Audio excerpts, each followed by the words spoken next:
Hello, everyone, and welcome back to the fourth episode. Really need to get a name for the series. If you have any suggestions, please let me know.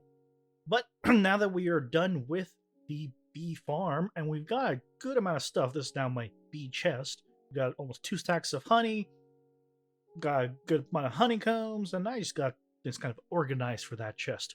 We need a new project.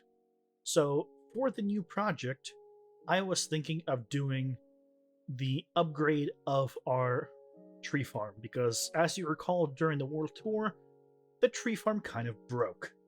So, with that, let's go over to the tree farm and check out what is there currently. And there is the piston that broke last time.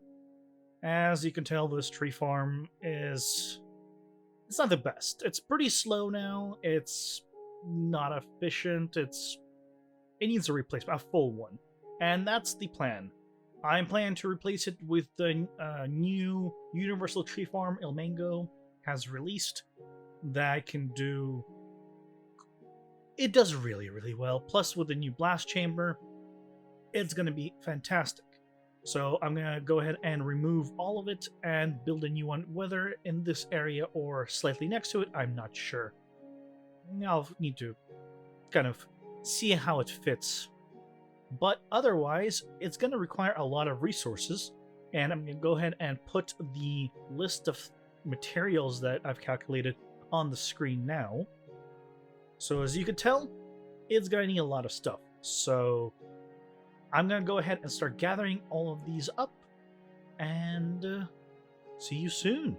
It took about 2 hours, I would say, to grind up all of this stuff, but I think we now have everything we need to start the construction. But before that begins, let's go over to the current tree farm location and break it all down, empty out the space, and figure out the location of the new tree farm.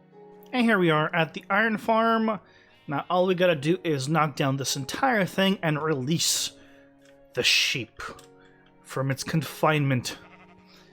Before I do, though, what I'm going to do is go up top to the cactus bone meal generator farm and enable it.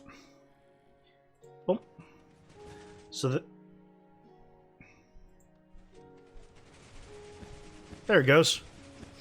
So it's going to go ahead and start creating bone meal while I take down this thing. Why do I hear a zombie that loudly? Is he in the machine somewhere? Whoa, whoa, whoa, whoa, whoa. Where is he? It sounds like he's in there. Okay, well, I guess I'll have a zombie surprise at some point in the future. How? What? I don't... You know what? Not gonna question it. Not gonna ask. It's all gonna have to go down. Sorry, sheep. I'm not gonna get stuck there with you. So, let's try something new, and let's try a third-person time-lapse. This is the first ever third-person time-lapse that I'm doing. I actually got a second account, opened it to LAN to give it a shot, so let me know what you think. Is this something you want to do? And we could kind of use this time to chat, talk a little about either what's going on with the channel, with what's happening on the screen, or general stuff. So any feedback would be greatly appreciated here, as well as things like the speed of it. Do you want to see maybe multiple camera angles while this is happening? Things like that. All up for discussion. So let me know what you think. Otherwise, during the stream, when I was recording everything, I actually put this inside the top right corner. So if you're ever join me on twitch.tv at 7 p.m. During the weekdays, PST, or 9 a.m. on weekends, plug. Then anytime we do a recording of a time lapse, you'll actually be able to see both me in the normal first person view, as well as what's happening in third person, which I think gives a little bit of context to what's happening. But that's up to you guys. If you guys would prefer not to see it when you're there, or maybe something else, put it in a different location, different kind of style, let me know. Everything is up for discussion. The other big thing is I have audio equipment coming in hopefully next week, if the estimated delivery times are correct, which will greatly increase the quality of the audio, because I have been not happy with it. And if I'm not happy, I'm sure you guys would love an improvement there as well. So hopefully once that comes in, we will see a drastic change in the quality of the voice, and we'll lose this kind of metallic hum that is the evil of USB mics. I hope you guys enjoyed the first ever time lapse of me kind of demolishing this whole place.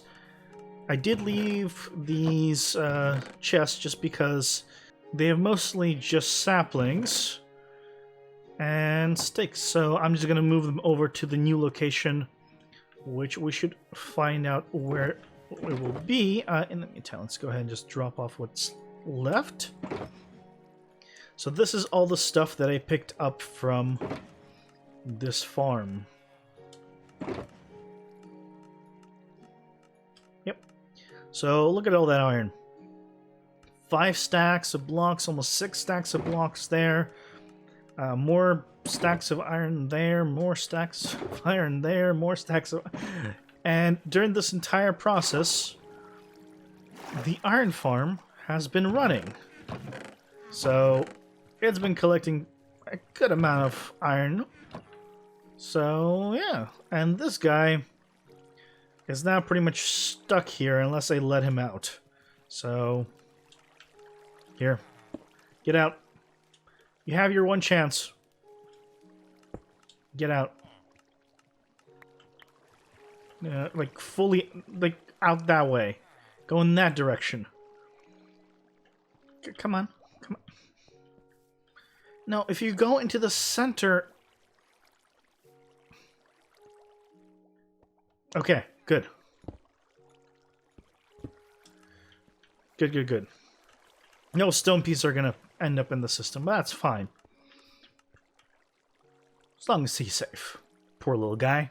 Well, I have gone ahead and dug out a big hole. A very big hole that's gonna house the new tree farm. The old one still needs to be fully filled in, but this is the size of it. I mean, yeah, it's a little bit larger than it needs to be in terms of, like, I don't need it vertically cut out everywhere I have it. Some places are going to be kind of empty space, but in terms of, like, perimeter volume, this is just the easiest way to do it. So with that said, let's go ahead and start with the blast collection area here, and then we'll continue to the main event. Let's go. So this is it. This is the build. This is the tree farm of my dreams, in a sense. I started out doing the blast chamber and then proceeding to kind of build it layer by layer. Now, there are 2 ways that I typically build it. It's either using a schematic, and then I build it layer by layer after I've kind of got the idea of how to build it through watching the tutorial, which is what's happening here. It's going to be built 1 layer at a time. It's not fast, but I felt it might be visually better and flow a bit better for people watching. So that's why I did it this way. I don't recommend it, though. Follow the tutorial, because there are going to be some spots that you might miss, and unless you actually know every in and out of things you need to do, most likely you will place a block wrong and mess everything up. So, my recommendation, go by the tutorial. If you feel comfortable actually going ahead and doing it layer by layer after you kind of studied it and understood the basics, I think it's a decent way of building. It kind of worked out for me without too many issues. Now, the big one I actually had was near the end when I forgot to add items to the dropper tower. But something like that, you would only make the mistake of if you're building a layer by layer. So, tutorial.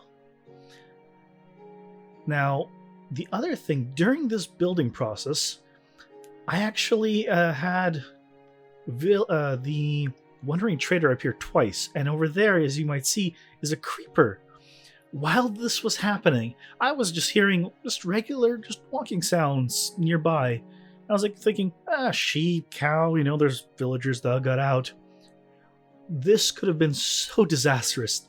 Thankfully, I noticed him poking his head out, and I was able to take my bow and kill him in time. That would have been disastrous. It was also inside the blast chamber, which that area is a bit of a pain to place because all the pistons have to face down, and if you're building it, like I decided to layer by layer, that layer below is already filled in, so you're going to have to get into awkward situations to place the blocks. It's still doable. I ended up figuring out a way to do it, and it wasn't too many issues. And like times like this, where clearly it's going to be a big pillar of pistons all facing down, I just pile up, go up, put all the pistons in, and then go on to the next area. Overall, I'd say this build was a lot of fun. If you're looking for a very large tree farm and a very good, efficient one, boy, is it going to be a good one. It is very efficient. It is very fast. And honestly, it's a lot of fun to build. But with this being pretty much the first time I use time lapses, I still want to get your guys' opinion. What did you think of this one? There are multiple ways I could approach this. This is the show kind of the entire process from start to finish, sped up. Another method that I could do is more of a kind of slices, so I can show you me, instead of showing the entire process through in a time lapse, I could do maybe like, here's 10%, and then there'll be a gap, and then, of like 10 to 20%, there won't be anything, and then you'll see 30 to 40%, then 40, 50%, there'll be a gap. But you'll get the general idea of everything that's happening versus seeing it all at once. So if that sounds more like something up your alley, instead of having it just all together, let me know. And we'll get it done. Okay, guys. Moment of truth. Is this gonna work? And in my case, is it going to crash the game? Because I've now tried this 3 times, and I think every time it's about to explode, it crashes the game with some kind of tick exception. I thought it might be me running Optifine, but I removed Optifine from the mods directory, and it was still crashed. So I've gone ahead, and this is pure 1.15.2 vanilla. So if it crashes now, at least I'll know that it's not any of the mods. But I just need to hear the explosion. Just want to make sure that it explodes once. That's all I want. Oh! It exploded. Frame rate's not great because I didn't set the amount of RAM allocated. Oh, guys, it's worked. I got a lot of cobblestone because remember when I built it? Remember I built the shell out of a lot of cobblestone? But it works! It works! I want to zoom in your face. You saw it firsthand. it works. Something going on with my mods directory clearly is causing some kind of issues, but the fact that it works means I can go ahead and call this a success. Oh, this is so good. It works, guys. Oh, it's finished and it works. Oh, this was a build. It's the reason why it's taken me so many days. I think total it's been like pretty much like a full work day's worth. I think it's been around 6-7 hours building this thing. Oh, I'm so happy. And that doesn't include, of course, cutting out this whole place and everything else that's needed with it. But that is going to do it for me today. What I'm going to do is, next episode, we need to go ahead and set up these filters. Set up the filters. We're going to need to set up another sorting system for the actual output of the logs. And maybe I'll see if I can figure out what that error is that's causing it. And that way we can continue using fabric mods with it. If not, then whenever I use this thing, I'll just go back to pure vanilla. And then everything's gonna, I guess, work. But that is gonna do it for this time, guys. Thank you so much for coming with me on this awesome adventure of building this thing. It is awesome. Just awesome. Again, this was Ilmango's Universal Tree Farm design. Go check it out. I'll try to remember to put it in the comments below if you want to see his tutorial on how to build this.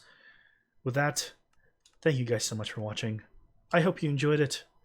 Come join me on stream if you'd like. And I'll see you next time. Take care. Bye-bye.